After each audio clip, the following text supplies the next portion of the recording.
ദൈവത്തിൻ്റെ അതിപരിശുദ്ധമായ നാമം വാഴ്ത്തപ്പെടുമാറാകട്ടെ. അനുഗ്രഹിക്കപ്പെട്ട ഈ സന്ധ്യാസമയത്ത്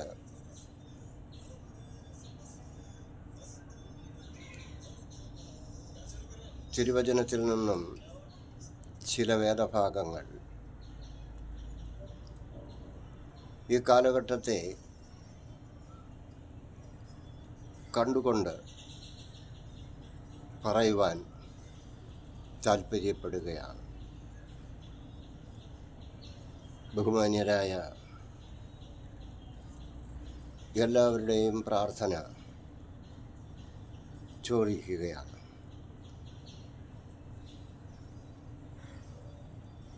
വാസ്തവമായും ഇന്ന് സംഭവിച്ചുകൊണ്ടിരിക്കുന്നത്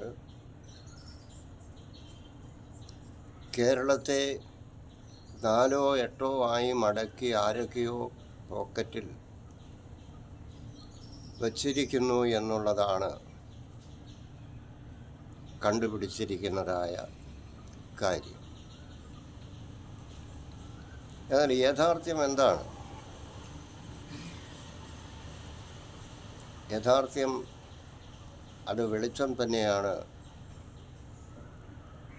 അത് സത്യവെളിച്ചമാണ്. ആ വെളിച്ചം ഭൂമിയിലേക്ക് വന്നത് അന്ധകാരത്തിൽ നിന്നും അത്ഭുത പ്രകാശത്തിലേക്ക് വിളിച്ചവൻ്റെ സൽഗുണങ്ങളെ ഘോഷിക്കുവാൻ വേണ്ടി. അത് മനുഷ്യൻ ഏറ്റെടുക്കുകയും വിളിച്ചു പറയുകയും ചെയ്യുവാൻ വേണ്ടി. അപ്പോൾ ആ വെളിച്ചത്തെ കെടുത്തിക്കളയുവാൻ ആർക്കും കഴിയുകയില്ല എന്നുള്ളത് അറിഞ്ഞുകൊണ്ട് തന്നെ ആ വെളിച്ചത്തെ മറയ്ക്കുവാനുള്ള ശ്രമങ്ങൾ.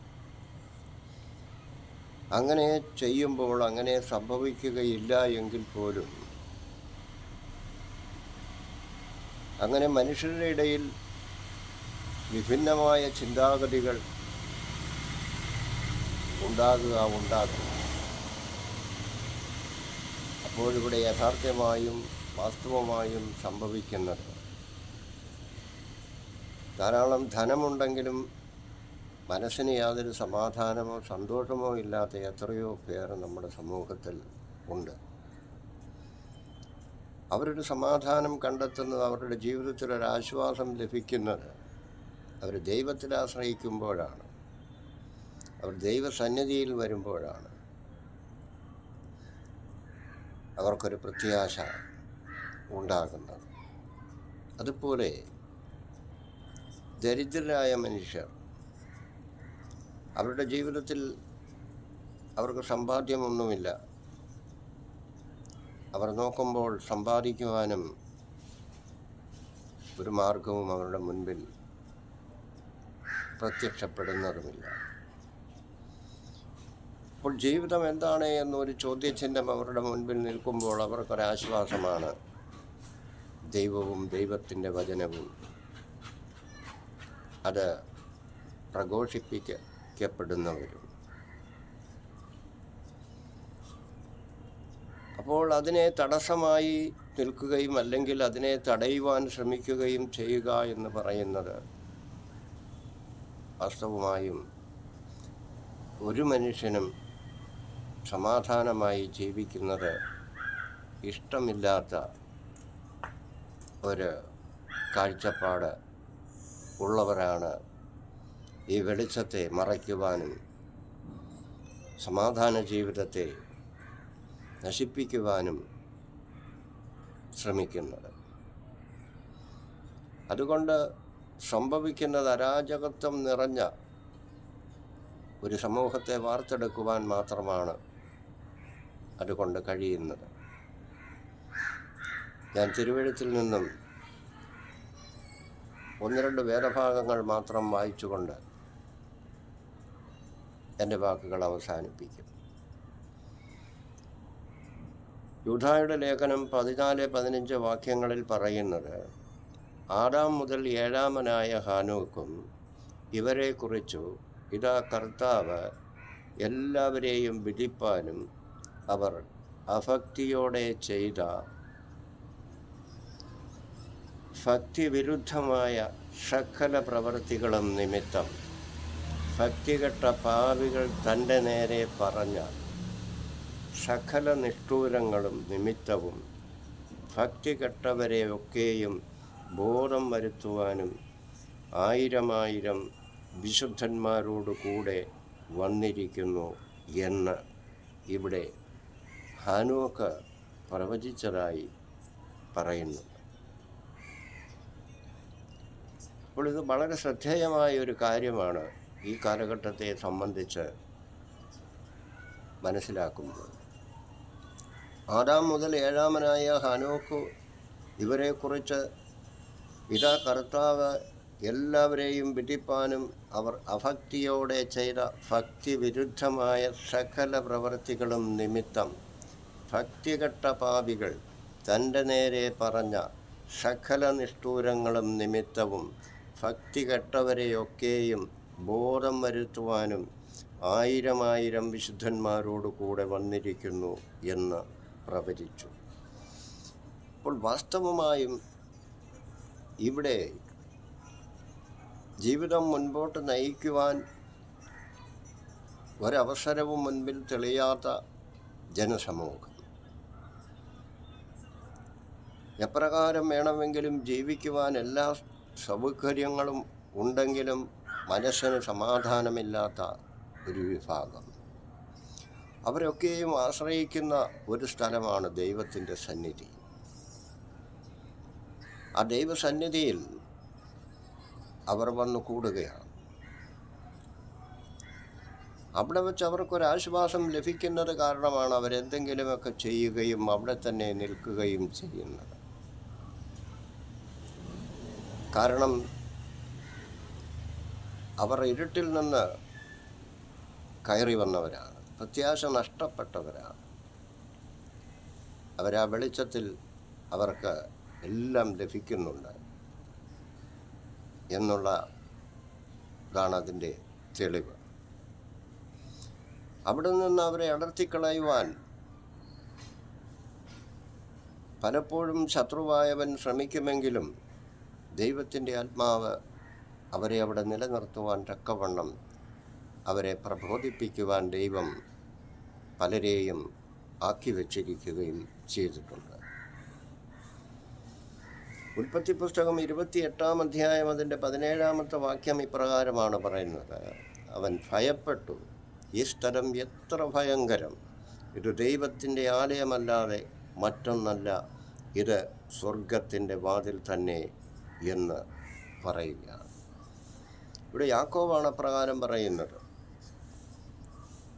അബ്രഹാമിൻ്റെയും ഇസഹാക്കിൻ്റെയും ദൈവമെന്നാണ് അവിടെ ഈ 28-ാം അധ്യായത്തിൽ പറയുന്നത്. അവൻ ഭയപ്പെട്ടു, ഈ സ്ഥലം എത്ര ഭയങ്കരം. കാരണം ദൈവത്തിൻ്റെ സാന്നിധ്യമുള്ള സ്ഥലം, അവിടെ വിശുദ്ധരായിരിക്കണം, അവിടെ ആയിരിക്കുന്നവർ. ഈ സ്ഥലം എത്ര ഭയങ്കരം, ഇത് ദൈവത്തിൻ്റെ ആലയമല്ലാതെ മറ്റൊന്നല്ല എന്ന്. ദൈവത്തിൻ്റെ ആലയത്തിൽ ഒരു മനുഷ്യൻ പ്രവേശിക്കണമെങ്കിൽ അവൻ വിശുദ്ധനായിരിക്കണം. കാരണം അത്ര ഭയങ്കരമായ ഒരു സ്ഥലമാണ് ദൈവത്തിൻ്റെ ആലയം എന്ന്. ഇത് സ്വർഗത്തിൻ്റെ വാതിൽ തന്നെ എന്ന് പറഞ്ഞു. അപ്പോൾ സ്വർഗത്തിലേക്ക് ജീവിതത്തിൻ്റെ എല്ലാ വഴികളിലും വളരെ ക്ലേശങ്ങൾ സഹിക്കുകയും ആരും സഹായിക്കാനില്ലാത്തവരും എല്ലാം നഷ്ടപ്പെട്ടു പോയവരും പ്രത്യാശയില്ലാത്തവരുമായ ജനം ഈ ആലയത്തിലേക്ക് കടന്നു ചെല്ലുമ്പോൾ അവിടെ അവർക്ക് ലഭിക്കുന്നത് സ്വർഗത്തിലേക്കുള്ള വാതിൽ തന്നെയാണ് അവിടെ കാണുവാൻ കഴിയുന്നത്. അതൊരു മനുഷ്യനും സ്വയം കണ്ടെത്തുവാൻ കഴിയുന്നതല്ല. എന്നാൽ അവൻ്റെ ചിന്തയിൽ ദൈവം ആ വാതിൽ കാണിക്കുമ്പോൾ അതിനെ ബോധ്യപ്പെടുത്തി കൊടുക്കുന്നത്